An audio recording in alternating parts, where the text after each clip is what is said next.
Hello everyone, I'm Chester44 and welcome to this Let's Play of Blades of Avernum. Last episode, we arrived at Tovis's tower to try and find the woman we're supposed to find and deal with the vampire. This probably won't be easy. Or it may be. I don't know. Either way, he's expecting us and he knows we're here. We've looked throughout his entire tower and now, well, nothing else to it, time to go in. You open these next doors apprehensively. The decor has been getting more and more elaborate the more you explore, and it is only a matter of time until you find Tovis. And as you look into this room, you fully expect to see him looming out at you. This is clearly a throne room, complete with elevated seat and all. However, the master of the house is not in here, and you have a brief look around. Despite the awe-inspiring architecture, everything has a fine layer of dust. Tovis must not spend much time in here.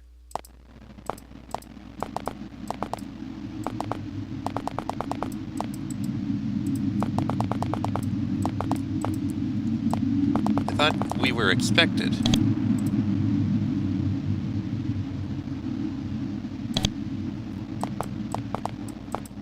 Oh, maybe it's in here. No, that door is locked. Oh, here. As you enter this room, you find Tovis and Lorena. She is in his arms, standing in the middle of the floor. She looks as if she's been crying. And as you look closer, you realize they are discussing something. They are here. We're decided. You hear Lorena mutter something, although you can't make out what. They embrace for a moment and kiss. Then she turns to stand next to him and they look over to you. They knew you were there all along. Come in, Tovis calls to you. You, half unconsciously, obey.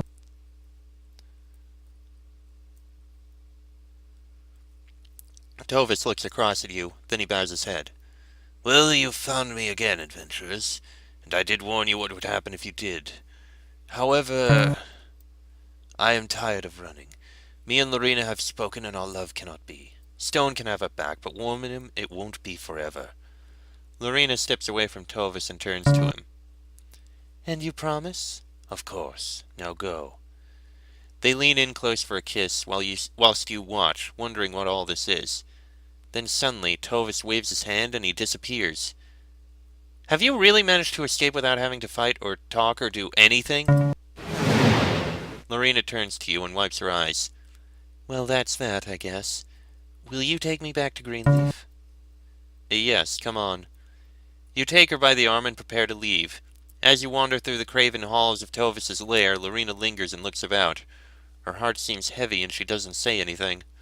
Eventually, you arrive back at the teleportal platform. As you approach the portal, it suddenly bursts to life. Roxy stumbles through, late as usual. She shakes her head to clear it and then spots you with Lorena. Guys! She yells and rushes over, embracing Lorena and pumping her hands. Way to go! Thanks. We're going back to Greenleaf. Coming? Of course! Roxy beams and steps through the portal again. All you have to do now is follow her. You step through the portal and black out again. When you wake up, you make your way out of the mountains and towards Greenleaf. As you arrive in Greenleaf, somebody sees that you have Lorena with you. Immediately, the whole town rushes to see you. Mayor Stone runs up to you and embraces each of you, and then turns to his daughter. Lorena, are you okay? What happened? The whole town listens on as Lorena tells her tale. Me and Tovis are in love. We ran away together. I know what he is and I don't care. I know he killed people and I can live with that. But he couldn't. She starts to weep. He has left me until I am old enough to choose between living without him or dying to be with him. My choice has already been made, but he won't do it until I come of age. She turns to Stone. And Father, you won't change my mind. I will be with him. And with that she walks off by herself. Everybody looks confused. What just happened here? After a moment the people turn to you. They look at you hopefully and ask about their other friends. You have to say that you couldn't find any trace of either of them at all. Eventually, after a few more questions, the crowd disperses. You look around. You have a feeling you haven't heard the last of Tovis or Lorena. Eventually, you leave town and retrace your steps, looking for Tovis, or at least some clue of his next destination. But you never find him. You leave the valley, but you never forget the events of the last few days. It's almost as if these things have been building up for years and years, and you are just seeing the final few stages of them. The end. Well, I didn't realize I was really that close to the end of this. I should have just finished it in the last episode. Well, I guess I can start the next one. Just give me a minute to find what the next scenario actually is. One moment. Alright. That's just something that happened there. Let's move on to the next scenario. Another one by Nick. This one is called Kingdom Hall. Here it is. By Nikki Jeffrey. And there's her email. Moving on. Any and every party entering the scenario will be completely and irrevocably reworked. If you wish to change your party, do so now. I'll carry on. You wake up slowly, the echoes of last night's dreams fading with consciousness. As you roll over, you feel a soft brush of grass against your cheek. An ray of bright sunlight reaches your eyes. Sitting up, confused, you look around and find yourself in a small grove, surrounded on three sides by tall, thick hedges. To the north, you can hear running water. You smile as you stand up, despite not knowing where on earth you are. Everything looks rather beautiful, and you feel a sense of innate calm despite yourself. Let's put on these clothes.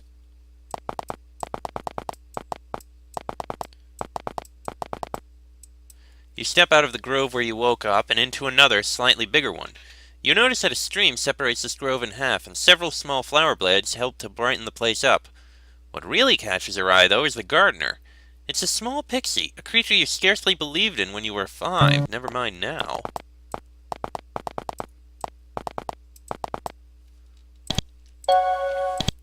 You approach the pixie, scarcely believing your eyes. She waves and zooms up to you. Hello, stranger. I'm Pog. I look after the flowers here. Aren't they pretty? Did you wake up in the grove out there? Where am I? Pog slaps her forehead. Why, you're in the Kingdom Garden. You're in Kingdom Garden, silly. That seems to be all that Pog is willing to say. How did you know I woke up in the grove to the north? That's the south. Because you just came from there, silly. Pog giggles. We get a lot of nice people like you passing through. Now I gotta work. Bleh. Pog flies off to water some flowers. Are you really a pixie? Pog looks at you and giggles. Of course. What else would I be? I feel that raised more questions than answers. The clearing ahead has a small wooden shack built right in the middle of it. A few potted plants litter the ground around it, and a small wooden sign sits nearby. Doesn't seem to be anybody around. Storage. This cabinet doesn't have any handles and the door is sealed tightly. If you had something slender enough to prise it open with, you might be able to get inside. Alas, you have no such thing. Like this shovel? Or perhaps not. Okay, it was worth trying it.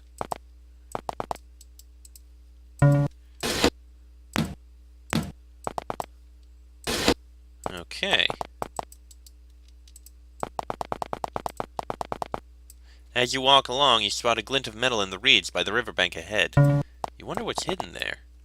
You look on the ground for the metal you saw a moment ago, but there's nothing here. Weird.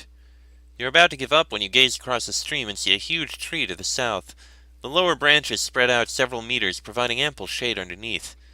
Suddenly you feel very tired and realize that beneath the tree would be the perfect place to take a nap.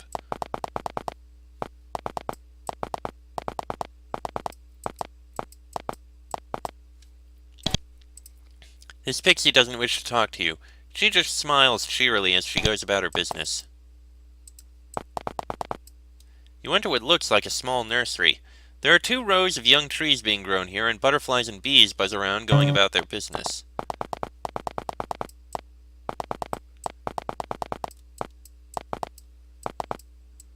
Even before you get to the grove ahead, you can hear the sounds of laughter and mirth drifting up from inside it.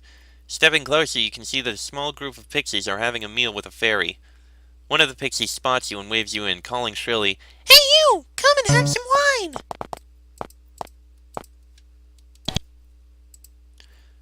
The pixie smiles but doesn't speak to you. He just points to the fairy at the end of the table. This woman is incredibly beautiful. In fact, she's the most beautiful person you've ever seen. Her fair hair practically flows down her back, and her brilliant blue eyes radiate warmth and kindness. As you approach her, she smiles and beckons you forth. "My name is Sari," the fairy says in a soft, musical voice. "What is it you want from me?" "Where are we?" Sari smiles sweetly. "You're in Kingdom Gardens. You look tired. You should go and rest." She points to the east. "There's a place that way where you can get some sleep." "Strange. You were fine before, but now it dawns on you that you are quite tired." "Can I join the party?" Sari looks genuinely sad for a moment. No, I don't think you can. Sorry." She doesn't seem willing to elaborate. Nothing." Sari smiles and turns back to the pixies gathered around the table. The next grove is dominated by a huge oak tree. Everything about it is massive. Its lower branches stretch out, making a canopy for anything underneath. Its leaves are as big as both of your hands put together. It's amazing. Nearby, a ferryman is sitting on the ground, gazing at a statue of a young woman. He hasn't seen you yet.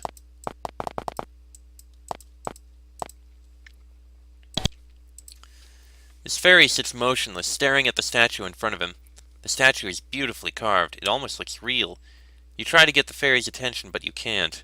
He just sits there, occasionally wiping a tear from his eye, staring at the statue.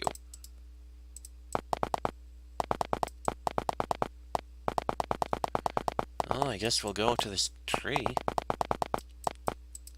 You approach the tree, growing ever more tired. Eventually you stop, unable to go on. The ground looks particularly soft and comfortable here, and everything is quiet and still. "Do you want to go to sleep?" "Yeah." You lay down and close your eyes. Sleep comes quickly. You wake up to the sounds of combat. You struggle to remember where you are for a moment. Too many nights on the road always has that effect. Slowly things come back to you. You're lying in a bed in Fort Kingdom. It's morning, and you've no doubt that the goblin menace that has been invading the fort has crept closer to the fort during the night.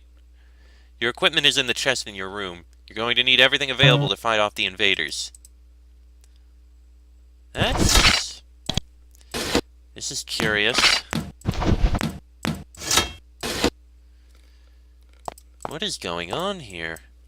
The barracks are empty. The soldiers who were stationed here with you must have left already.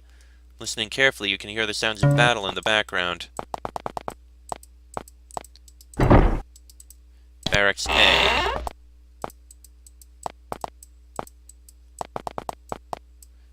In the courtyard ahead, you can make out a number of corpses littering the ground. Their blood lies in sickly pools on the ground. They look as though they died recently. What really catches your eye, though, are the goblins hiding behind a barricade to the west. They spot you and raise their slings.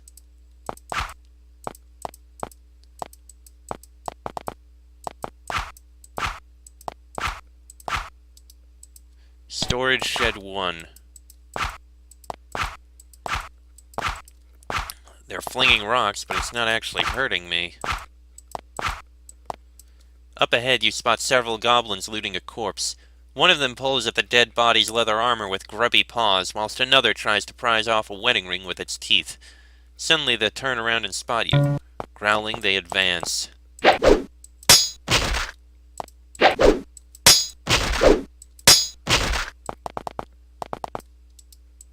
East Section Library. So first we were in the Kingdom Grove, and now we're in Fort Kingdom. As you approach a small clearing, you spot the two goblins that were flinging rocks at you earlier run past you, probably to take up another position.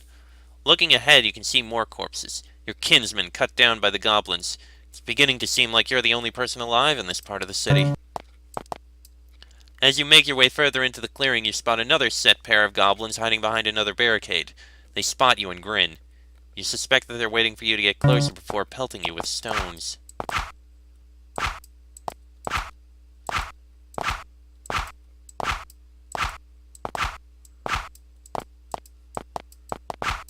Yeah, like that. Grain store, no unauthorized access. Karen residence. As you step out into this courtyard, you spot somebody alive in the midst of this overrun town. Bizarrely, she is just staring into space, apparently unaware of where she is. Mess hall. The girl doesn't move when you approach, and she stays silent when you speak to her. There doesn't seem to be anything you can do to get her attention.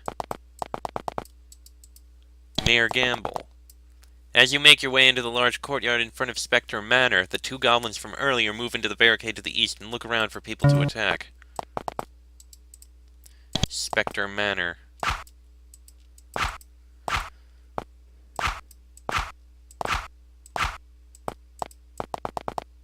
This little quad in the southwest corner of Fort Kingdom is blissfully free of the goblins that have spread through the rest of the fort. There aren't even any bodies, which makes a nice change of pace. However, the guard post is ahead, and it's likely that there will be invaders there. Barracks B.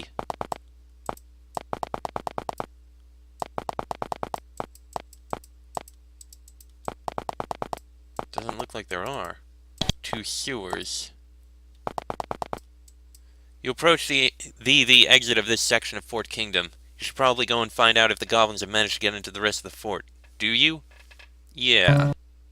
You run off, eager to join the fight. You wake up slowly, still groggy from the meds you were given during the night. You get to your feet slowly and rub the sleep from your eyes. Things are quiet for now, and you look forward to getting dressed and going to the garden. What is going on here?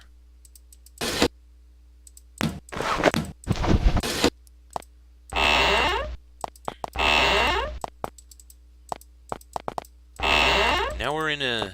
Is this a manor?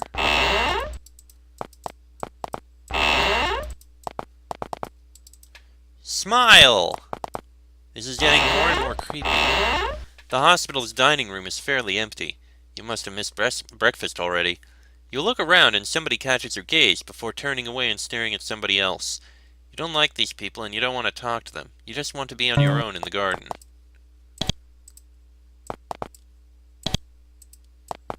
But I do want to talk to them. I want to know what's going on here.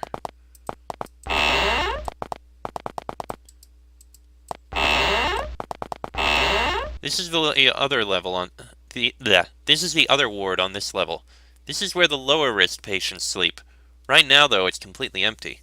At first, you think everybody must be in the reading room or something, until you recall that the safer patients are being taken out on a day trip. Whatever.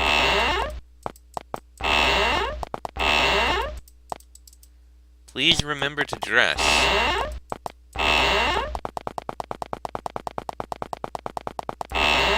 The hospital's library is fairly quiet, probably because all the books are terrible, although maybe it's because the people here have convinced themselves they are ducks and can't read.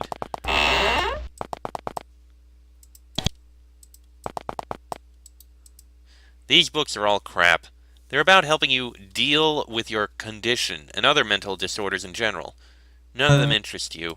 You prefer to be in the garden. This isn't a manor, this is an asylum. No patients allowed past this point. No patients allowed.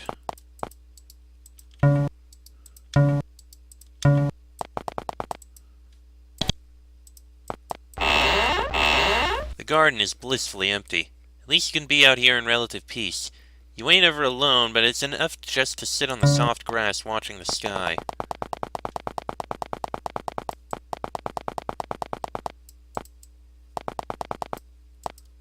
You approach a tree, your favorite spot in the hospital.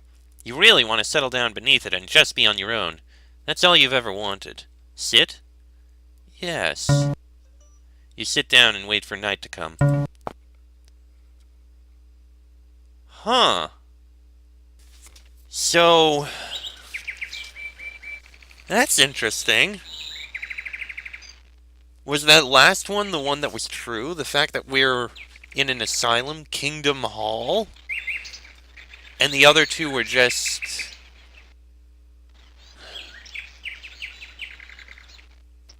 strange. Interesting, but strange. That said, I'm going to end this episode here. This episode is a shorter episode, but it's not that big a deal. that was an interesting... Anyway, we got one more scenario by Nikki, I believe, but this one was actually done with someone else. But we'll do that in the next episode. Till then, I'm Chester44, that is Fox, this has been a Blades of Avernum Let's Play, and I shall see you all next time.